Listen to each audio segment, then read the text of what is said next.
పూర్తి సంపూర్ణ మద్దతును తెలియపరుస్తున్నాను అధ్యక్ష. ధన్యవాదాలు అధ్యక్ష. శ్రీ కాలువ శ్రీనివాసులు గారు తీర్మానాన్ని బలపరుస్తారు. ధన్యవాదాలు అధ్యక్ష. 5 సంవత్సరాల జగన్మోహన్ రెడ్డి విధ్వంసకర పరిపాలనలో అన్ని రంగాల్లో అధమ స్థానానికి చేరుకున్న ఆంధ్రప్రదేశ్ రాష్ట్రానికి ఒక ఆశాజ్యోతిలాగా అవతరించిన కూటమి ప్రభుత్వం 20 నెలల కాలంలో చేసిన సంక్షేమం, చేపట్టిన అభివృద్ధి నభూతో నభవిష్యత్ రీతిలో ఉందని చెప్పడానికి ఎంతమాత్రము సంశయం లేదధ్యక్ష. ఎందుకంటే సంక్షేమంలో ఇంత గొప్పగా చేస్తున్న ప్రభుత్వం భారతదేశంలో మనకెక్కడా కూడా కనిపించదు. అట్లాగే సంక్షేమాన్ని మాత్రమే చేస్తూ అభివృద్ధిని మర్చిందా అంటే అది కూడా కాదు. పెద్ద ఎత్తున పెట్టుబడులను తీసుకొస్తూ ఆంధ్రప్రదేశ్ రాష్ట్రంలో మౌలిక సదుపాయాలకు పెద్దపీట వేస్తూ ఆచరణ యోగ్యమైన సంస్కరణలు తీసుకొస్తూ అన్ని రంగాలను ఒక సమగ్రమైన వ్యూహంతో ముందుకు నడిపిస్తున్న పాలనా దక్షుడు మన ముఖ్యమంత్రి నారా చంద్రబాబు నాయుడు గారి సారథ్యంలో ఈ ప్రభుత్వం 20 నెలల కాలంలో చేసిన ప్రయాణంలో సాధించిన అభివృద్ధి, చేపట్టిన సంక్షేమం గురించి గవర్నర్ గారు నిన్న సంక్షిప్తంగా చెప్పడం జరిగింది. మనం వ్యవసాయాన్ని బతికించుకోవాలంటే సాగునీటి రంగానికి అత్యధిక ప్రాధాన్యం ఇవ్వాలి అధ్యక్ష. దాంట్లో భాగంగానే 14-19 మధ్యకాలంలో ఈ ఆంధ్రప్రదేశ్ రాష్ట్రంలో దాదాపు 64,000 కోట్ల రూపాయలు సాగునీటి ప్రాజెక్టులకు, చిన్న నీటి వనరుల పునరుద్ధరణకు ఖర్చు చేసిన చంద్రబాబు నాయుడు గారి ప్రభుత్వం మళ్ళీ ఈ 20 నెలల కాలంలో 23,000 కోట్ల రూపాయలు ఖర్చు చేయడం ద్వారా ఈ ఆంధ్రప్రదేశ్ రాష్ట్రాన్ని ప్రతి ఎకరాకు నీళ్ళు ఇవ్వాలని, సస్యశ్యామలం చేయాలని, సుసంపన్నంగా మార్చాలనే తపన తాపత్రయం స్పష్టంగా మనకు కనిపిస్తుంది అధ్యక్ష. ఈ సాగునీటి రంగంలో ఎక్కడైతే వెనుకబడిన ప్రాంతాలు ఉన్నాయో, అంటే ఆంధ్రప్రదేశ్ రాష్ట్రానికి జీవనాడి లాంటి పోలవరం ప్రాజెక్టును 2027 నాటికి పూర్తి చేసుకోవడంతో పాటు అటు ఉత్తరాంధ్రకు ఇటు రాయలసీమకు అధిక జలాలు తరలించే విధంగా వ్యూహాత్మకంగా ముందుకెళ్తున్న ప్రభుత్వానికి ధన్యవాదాలు తెలియజేసుకుంటా ఉన్నాం అధ్యక్ష. ఎందుకంటే రాయలసీమ శతాబ్దాల కరువుకు చిరునామాగా మారిన ప్రాంతం, ఆకలి దప్పులతో విలవిల్లాడిపోయిన ప్రాంతం. మా తరిమెలకు సంబంధించిన విద్వాన్ విశ్వం గారు పెన్నా నది పైన చెప్తారు అధ్యక్ష, ఇంత మంచి పెన్న తల్లి ఎందుకిట్లా ఎండిపోయానో, ఇంతమందిని కన్న తల్లి ఎందుకిట్లా మారినో. అట్లాంటి పెన్నా నదిని ఈరోజు ఆ పరివాహక ప్రాంతాలన్నీ కూడా సస్యశ్యామలం చేయడానికి చేపడుతున్న ప్రాజెక్టులు కానీ, అట్లాగే ఉత్తరాంధ్రలో పరిశ్రమలకు నీరివ్వడం, సాగుకు నీరివ్వడానికి చేస్తున్న పనులు కానీ ఇవన్నీ పూర్తయితే ఒకవైపు ప్రతి ఏటా 3,000 టీఎంసీలకు పైగా నీరు సముద్రంలోకి కలుస్తున్న గోదావరి జలాలను సద్వినియోగం చేసుకోవడానికి పోలవరం నల్లమల సాగర్ పేరుతో చేపట్టే ప్రాజెక్టు వస్తే రాయలసీమకు గొప్ప మేలు జరుగుతుంది అధ్యక్ష. ఎందుకంటే ఈరోజు మేము కృష్ణా డెల్టాకు ఇవ్వాల్సిన నీటిని గోదావరి జలాలతో ఇస్తున్నారు కాబట్టి ఆ నీటిని మేము గాలేరు నగరి కానీ హంద్రీనీవా ద్వారా కానీ ఉపయోగించుకోగలుగుతా ఉన్నాం. ఒక్క హంద్రీనీవా 40 టీఎంసీల సామర్థ్యంతో ప్రాజెక్టు చేపడితే ఈరోజు అంటే నిన్నటికి దాదాపు 44 టీఎంసీల నీటిని తెచ్చుకోగలిగినాం. దానికి ప్రధానమైన కారణం 14-19 మధ్యకాలంలో హంద్రీనీవా పైన ప్రత్యేక శ్రద్ధ పెట్టి చంద్రబాబు నాయుడు గారు 4,182 కోట్ల రూపాయలు ఖర్చు పెట్టడం అధ్యక్ష. అట్లాగే ఈ సంవత్సరం అంటే ఈ 20 నెలల కాలంలో 3,870 కోట్ల రూపాయలు ఖర్చు పెడతాడు.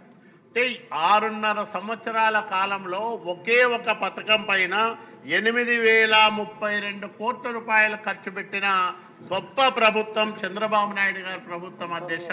ఈరోజు రాయలసీమలో వైసీపీ నాయకులు మాట్లాడుతూ ఉన్నారు, రాయలసీమ ప్రాజెక్టుల పైన నిర్లక్ష్యము వహిస్తూ ఉన్నారని. ఒక్క ప్రాజెక్టు పైనే 8,052 కోట్లు ఖర్చు పెట్టాం అధ్యక్ష. అట్లాగే రాయలసీమ మొత్తం ప్రాజెక్టుల పైన 14-19 మధ్య కాలంలో 14,191 కోట్లు ఖర్చు పెడితే ఈ 20 నెలల కాలంలో 8,000 కోట్లు ఖర్చు పెట్టాం అధ్యక్ష. మొత్తం మీద 6.5 సంవత్సరాల కాలంలో 22,191 కోట్లు ఖర్చు పెడితే జగన్మోహన్ రెడ్డి తన 5 సంవత్సరాల పరిపాలనలో కేవలం 2,010 కోట్లు ఖర్చు పెట్టాడు అధ్యక్ష. ఈరోజు వాళ్ళు చంద్రబాబు నాయుడు గారు రాయలసీమకు అన్యాయం చేశాడంటారు.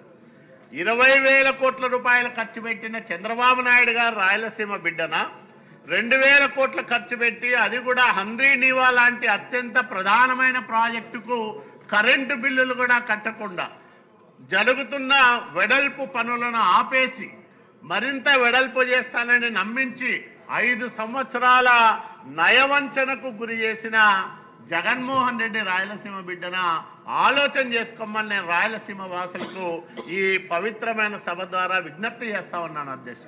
ఎందుకంటే ఎవరైతే రాయలసీమ ప్రయోజనాల కోసం పాటుపడుతున్నారో, రాయలసీమ శతాబ్దాల కరువుకు శాశ్వతంగా చరమగీతం పాడాలని అనునిత్యం తాపత్రయపడతా ఉన్నారో, ఆ రకమైన అద్భుతమైన కార్యక్రమాలు చేస్తా ఉన్నారో వాళ్లే రాయలసీమకు నిజమైన మేలు చేసే నాయకులు అవుతారు తప్ప రాయలసీమ పేరు చెప్పి దశాబ్దాల కాలంగా రాయలసీమ దారిద్ర్యాన్ని, వెనుకబాటుతనాన్ని, ఆకలిని, ఆవేదన్ని ఓట్ల రూపంలోకి మార్చుకొని రాజకీయ పబ్బం గడుపుకొని మళ్ళా ఈరోజు తగుదనమ్మ అంటూ పోతిరెడ్డిపాడుకు సందర్శన పెట్టి రాయలసీమ ప్రజలను మళ్ళీ మభ్యపెట్టే ప్రయత్నం చేస్తున్న వైసీపీ నయవంచకుల పట్ల అప్రమత్తంగా ఉండాలని ఈ వేదిక ద్వారా, ఈ పవిత్రమైన శాసనసభ వేదిక ద్వారా నేను రాయలసీమ వాసులందరికీ కూడా విజ్ఞప్తి చేస్తా ఉన్నాను అధ్యక్ష.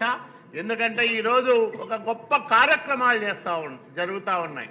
ఉమ్మడి అనంతపురం జిల్లా మేము తీసుకొచ్చిన 44 టీఎంసీల నీటితో అన్ని చెరువులు నింపుకుంటా ఉన్నాం.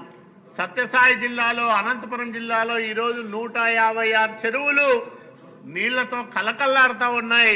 ఈ వేసవి కాలంలో కూడా, మేలో కూడా మనం చెరువుల్లో నీళ్లు చూడగలుగుతా ఉన్నామంటే అది చంద్రబాబు నాయుడు గారి ముందు చూపుకు నిదర్శనం అని కూడా ఈ సందర్భంగా నేను మనవి చేస్తా ఉన్నాను అధ్యక్ష. అదే కాకుండా ఈరోజు పూర్వోదయ పథకం కింద దాదాపు 30,000 కోట్ల రూపాయలు హార్టికల్చర్ అభివృద్ధికి ఖర్చు చేయాలా రానున్న 5-6 సంవత్సరాల కాలంలోనే ఒక బృహత్తర ప్రణాళికకు శ్రీకారం చుడుతా ఉంది కూటమి ప్రభుత్వం, కేంద్ర ప్రభుత్వ ఆశీస్సులతో.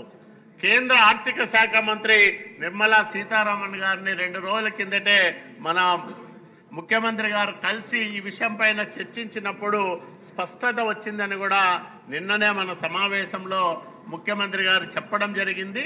ఆ 30,000 కోట్ల రూపాయలు పండ్ల తోటల అభివృద్ధికి ఖర్చు చేయగలిగితే దాంతోపాటు ప్రైవేటు రంగంలో దాదాపు 70,000 కోట్ల రూపాయల పెట్టుబడులు తీసుకురావాలనే ఒక కార్యాచరణకు శ్రీకారం చుట్టే విధంగా ఆలోచనలు సాగుతున్నాయంటే 1,00,000 కోట్ల రూపాయలు ఒక్క రాయలసీమ జిల్లాల్లోనే రానున్న 5-6 సంవత్సరాలు లేదా రానున్న దశాబ్ద కాలంలో పెట్టుబడుల రూపంలో, అట్లాగే మౌలిక సదుపాయాలు కల్పించడానికి, పండ్ల తోటలను అభివృద్ధి చేయడానికి ఖర్చు చేసే విధంగా ఈ ప్రభుత్వం ముందుకెళ్తా ఉంది అధ్యక్ష. ఇంతకంటే ఏమి కావాలని నేను అడుగుతా ఉన్నాం. ఎప్పుడు చూడని అభివృద్ధి, ఎప్పుడు జరగని కార్యక్రమాలు కూటమి నాయకత్వంలో ఈరోజు జరుగుతూ ఉన్నాయి అధ్యక్ష. దాశరథి గారు ఒక మాట చెప్తారు అధ్యక్ష, అన్నార్తులు అనాథలుండని నవ యుగం ఎన్నడో అని, అట్లాగే కరువంటూ కాటకమంటూ కనిపించని కాలాలెన్నడో అని. ఆయన ప్రశ్నలకు సమాధానాలుగా ఈరోజు చంద్రబాబు నాయుడు గారు చేస్తున్న కార్యక్రమాలు రాయలసీమను శాశ్వతంగా కరువు నుంచి విముక్తం చేయడానికి, సస్యశ్యామలం చేయడానికి, పారిశ్రామికంగా అభివృద్ధి చేయడానికి తీసుకుంటున్న చర్యలు నభూతో నభవిష్యత్తు రీతిలో ఉన్నాయి అధ్యక్ష. ఆ రకంగా ఈ ప్రభుత్వం రాయలసీమను అన్ని రంగాల్లో ముందుకు తీసుకెళ్లడానికి సాగిస్తున్న ప్రయత్నాలను ప్రతి రాయలసీమ వాసులు కూడా అభినందిస్తా ఉన్నారు. అట్లాగే ఈ ప్రభుత్వానికి అండగా నిలబడతా ఉన్నారు. మనం చూసాం రాయలసీమ పేరు చెప్పి 2019 ఎన్నికల్లో విపరీతంగా ఓట్లు వేయించుకొని సీట్లు తెచ్చుకొని తెలుగుదేశం పార్టీని కేవలం 3 సీట్లకే పరిమితం చేశారు ఆ రోజు ఆ ప్రాంతంలో. కానీ 5 సంవత్సరాల జగన్మోహన్ రెడ్డి అరాచక పరిపాలన చూసిన తర్వాత రాయలసీమ భవిష్యత్తు ఏమైపోతుందో అనే ఆందోళనతో ప్రజలందరూ కూడా ఏకపక్షంగా కూటమికి పట్టం కట్టిన విధానాన్ని మనం కల్లారా చూసాం అధ్యక్ష. కాబట్టి ఈరోజు ఒక రాయలసీమనే కాదు, ఉత్తరాంధ్ర, కోస్తాంధ్ర అన్ని ప్రాంతాల సమగ్రాభివృద్ధికి రాయలసీమలో ఈరోజు కొప్పర్తి కానీ ఓర్వకల్లు కానీ పారిశ్రామిక వాడలు అభివృద్ధి చెందుతా ఉన్నాయంటే కేంద్ర ప్రభుత్వ సహకారం, నరేంద్ర మోడీ గారి ఆశీస్సులు, అట్లాగే ఈ రాష్ట్రంలో బలమైన నాయకత్వం, చంద్రబాబు నాయుడు గారి పరిపాలన అనుభవం, పవన్ కళ్యాణ్ గారు సంపూర్ణమైన మద్దతు, మా యువ నాయకుడు నారా లోకేష్ బాబు గారి స్పీడ్ ఆఫ్ డూయింగ్ బిజినెస్, సాంకేతిక పరిజ్ఞానం, ఈ 3 మేళవింపుగానే ఈ రాష్ట్రం అన్ని రంగాల్లో అద్భుతంగా ముందుకు సాగుతూ ఉన్న విషయాన్ని మీ అందరికీ నేను మనవి చేస్తూ ఉన్న అధ్యక్ష. ఎందుకంటే రాయలసీమలో చాలా సంవత్సరాలు ఓట్ల కోసం రాజకీయాలు చేసిన పార్టీలను చూసాం, కుటుంబాలను చూసాం, వ్యక్తులను చూసాం. కానీ ప్రజల కోసం, ఆ ప్రాంత భవిష్యత్తు కోసం ఈరోజు పరిపాలన సాగిస్తున్న చంద్రబాబు నాయుడు గారిని చూస్తూ ఉన్నాం. దానికనే చంద్రబాబు నాయుడు గారి పాలనలోనే అత్యంత కరువు పీడిత రాయలసీమ ఉజ్వల భవిష్యత్తు దిశగా తన ప్రస్థానాన్ని సాగిస్తూ ఉంది అనే విషయాన్ని మీ అందరికీ నేను మనవి చేసుకుంటా ఉన్నా. ఒక సాగునీటి రంగంలోనే కాదు, ఈరోజు మనం చూసాం వ్యవసాయానికి గిట్టుబాటు ధరలు లేకపోతే ధాన్యం పెద్ద ఎత్తున కొని ప్రభుత్వమే కొని మరి 24 గంటలు లేదా 30 గంటలు ముగిసే లోపే రైతుల ఖాతాల్లో జమ చేసిన గొప్ప ప్రభుత్వం ఇది. నా దగ్గర రాయదుర్గం నియోజకవర్గంలో ఒక్క ఈ ఏడాదిలోనే 25,000 మెట్రిక్ టన్నుల ధాన్యాన్ని ప్రభుత్వం ధాన్యం సేకరణ కేంద్రాల ద్వారా మరి కొనుగోలు చేసింది అధ్యక్ష. ఇలాంటి అనేక కార్యక్రమాలు ఈరోజు 2014-19 మధ్యకాలంలో ఆగిపోయిన అనేక కార్యక్రమాలు మళ్ళా ప్రారంభమయ్యాయి.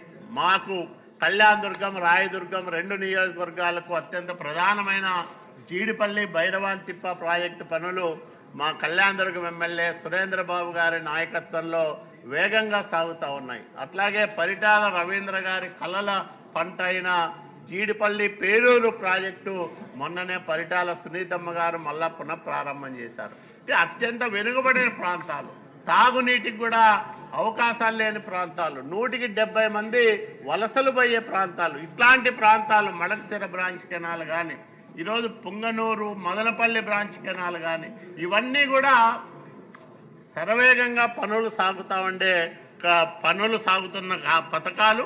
మరి ఇంత పెద్ద ఎత్తున కార్యక్రమాలు చేస్తా ఉన్న ముఖ్యమంత్రి గారికి ప్రజల పక్షాన మనస్ఫూర్తిగా కృతజ్ఞతలు తెలియజేసుకుంటూ, ఎందుకంటే రాయలసీమ స్థితిని గతిని మార్చే 3 ప్రాజెక్టులు తెలుగుదేశం పార్టీ ద్వారానే ఊపిరి వస్తున్నాయి.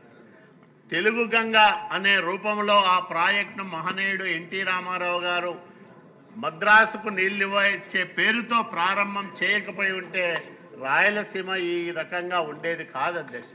ఈరోజు రాయలసీమకు నీళ్లు వస్తున్నాయంటే తెలుగు గంగ ద్వారా వస్తున్నాయి. అట్లాగే మిగులు జలాల ఆధారిత ప్రాజెక్టులైన హంద్రీ నీవా, గాలేరు నగరి గురించి ఎన్టీ రామారావు గారు ఆలోచన చేయకపోయి ఉంటే ఈరోజు రాయలసీమ భవిష్యత్తు చాలా ఆందోళనకరంగా ఉండేది. ఈ 3 ప్రాజెక్టులకు తెలుగుదేశం పార్టీనే బాధ్యత. తెలుగుదేశం పార్టీ వల్లనే ఈరోజు రాయలసీమలో అదనపు జలాలు వచ్చాయి. అట్లాగే అన్ని ప్రాంతాలు సస్యశ్యామలంగా మారుతూ ఉన్నాయి. చంద్రబాబు నాయుడు గారు 14-19 మధ్యకాలంలో తీసుకున్న ప్రత్యేకమైన శ్రద్ధ, చొరవ కారణంగానే అనేక ప్రాజెక్టులు చాలా పరుగులెత్తాయి, అనేక ప్రాజెక్టులు పూర్తయ్యాయి. గొల్లపల్లి, అట్లాగే చెర్లోపల్లి, బ్రాహ్మణపల్లి ఇట్లాంటి అనేక రిజర్వాయర్లన్నీ కూడా పూర్తయ్యాయి. కియా లాంటి పరిశ్రమ అనంతపురం జిల్లాకు వచ్చిందంటే దానికి కారణం చంద్రబాబు నాయుడు గారి సామర్థ్యం, ముందు చూపు, ఆ ప్రాంతం పైన ఆయనకున్న అవ్యాజ్యమైన ప్రేమాభిమానాలకు నిదర్శనంగా ఈ అభివృద్ధి కార్యక్రమాలు ముందుకు సాగుతూ ఉన్నాయని మీ అందరికీ నేను మనవి చేస్తూ ఉన్న అధ్యక్ష. ఎందుకంటే నేను చాలా కాలంగా ఈ వెనుకబాటుతనాన్ని, కరువును, ప్రజల బాధలను కల్లారా చూసిన వాణ్ణి. కాబట్టే ఈరోజు జరుగుతున్న ఈ కార్యక్రమాలు చాలా సంతృప్తినిస్తూ ఉన్నాయి, భవిష్యత్తు పైన ఒక నమ్మకాన్ని కలిగిస్తూ ఉన్నాయి. మా పిల్లలు, వాళ్ళ పిల్లలు కూడా మా ఊళ్ళల్లో, మా ప్రాంతాల్లో బ్రహ్మాండంగా బతకచ్చనే ఒక నమ్మకాన్ని, విశ్వాసాన్ని చంద్రబాబు నాయుడు గారు మాకు కల్పిస్తూ ఉన్నారు. దానికి ఆయనకు మనస్ఫూర్తిగా కృతజ్ఞతలు తెలియజేసుకుంటా ఉన్నాను అధ్యక్ష. అదేవిధంగా ఏవైతే ఇంకా అసంపూర్ణంగా ఉన్నాయో, ఇప్పుడు మాకు 36వ ప్యాకేజీ కింద ఉరవకొండ, కళ్యాణదుర్గం, అట్లాగే రాయదుర్గం 3 నియోజకవర్గాల్లో దాదాపు 80,000 ఎకరాలకు పైగా హంద్రీ నివాద కిందనే సాగులేకి వస్తుంది. అది ప్రతిపాదన పూర్తి అయింది. కాబట్టి అట్లాంటి కార్యక్రమాలు కూడా రానున్న 3 సంవత్సరాల్లో పూర్తి చేయాలని, అదేవిధంగా ఉంతకల్లు దగ్గర ఒక బ్యాలెన్సింగ్ రిజర్వాయర్ ప్రతిపాదన ఉంది, దాన్ని చేపట్టాలని. తుంగభద్ర ఎగువ కాలువ అధ్యక్ష ఎప్పుడో 7 దశాబ్దాల కాలంగా కర్నూలు, అట్లాగే అనంతపురం, కడప జిల్లాలకు తాగునీరు, సాగునీటి అవసరాలు తీర్చే ఒక ప్రాణాధారమైన ప్రాజెక్టు. జగన్మోహన్ రెడ్డి వచ్చిన తర్వాత ఎవరైనా ఒక ప్రాజెక్టు పనులు చేయాలని ఉత్తర్వులు ఇస్తాడు. ఈ కాలువకు వచ్చే 5 సంవత్సరాలు ఎలాంటి ₹1 కూడా ఖర్చు పెట్టకూడదని ఒక మారిటోరియం విధిస్తూ ఒక నిర్ణయాలు తీసుకున్నాడు. అదొక్కటే కాదు అధ్యక్ష, ఈ రాష్ట్రంలో జగన్మోహన్ రెడ్డి 2019లో ముఖ్యమంత్రి అయిన తర్వాత 200 ప్రాజెక్టులకు ఎక్కడైతే ఆగిపోయాయో వాటిని పూర్తిగా ఆపేస్తూ జీవోలు ఇచ్చాడు. ఆ 200 ప్రాజెక్టుల్లో 102 ప్రాజెక్టులు ఒక్క రాయలసీమకు సంబంధించిన ప్రాజెక్టులు ఉన్నాయి అధ్యక్ష. అంటే పనులు జరుగుతున్న ప్రాజెక్టును ఆపేయండి అని ఉత్తర్వులు ఇచ్చిన అత్యంత దుర్మార్గమైన ముఖ్యమంత్రి ఆనాటి ముఖ్యమంత్రి జగన్మోహన్ రెడ్డి అధ్యక్ష. వీళ్ళు ఈరోజు రాయలసీమ గురించి మాట్లాడుతూ ఉన్నారు. జరిగే పనులను ఆపేసి నికర జలాల కేటాయింపులున్న కాలువలకు కూడా ₹1 ఖర్చు పెట్టకూడదని ఉత్తర్వులు ఇచ్చి 5 సంవత్సరాలు ఖర్చే పెట్టకూడదని ఉత్తర్వులు ఇచ్చిన అత్యంత దుర్మార్గమైన, అమానవీయమైన పనులు చేసిన వీళ్ళు ఈరోజు ఆ ప్రాంత హక్కుల గురించి, ఆ ప్రాంత ప్రజల గురించి మాట్లాడుతూ ఉంటే దయ్యాలు వేదాలు వల్లించినట్లుగా ఉంది అధ్యక్ష. కాబట్టే రాయలసీమలో ఈరోజు జరుగుతున్న కార్యక్రమాలు ఒక అద్భుతమైన కార్యక్రమాలు, ఇంకా చేపట్టాల్సినవి ఉన్నాయి. కాబట్టి జగన్మోహన్ రెడ్డి ఆపేసినవన్నీ కూడా పూర్తి చేయడంతో పాటు గతంలో 14-19 మధ్యకాలంలో అర్ధాంతరంగా ఆగిపోయిన అనేక కార్యక్రమాల్ని ఈ 3 సంవత్సరాల కాలంలో పూర్తి చేయడానికి చర్యలు తీసుకోవాలని మీ ద్వారా ప్రభుత్వానికి నేను విజ్ఞప్తి చేస్తూ, మరి ఇంతటి గొప్ప అవకాశం ఇచ్చిన మీకు ధన్యవాదాలు తెలియజేసుకుంటూ 11/2/2026వ తేదీన ఆంధ్రప్రదేశ్ శాసనసభ శాసనమండలి సభ్యులను ఉద్దేశించి చేసిన ప్రసంగానికి గాను 16వ శాసనసభ 5వ సమావేశాలకు హాజరైన ఆంధ్రప్రదేశ్ శాసనసభ సభ్యులు గవర్నర్ గారికి కృతజ్ఞతలు తెలుపుకుంటున్నారు అధ్యక్ష. ఈ తీర్మానాన్ని బలపరిచే అవకాశం ఇచ్చినందుకు ధన్యవాదాలు అధ్యక్ష.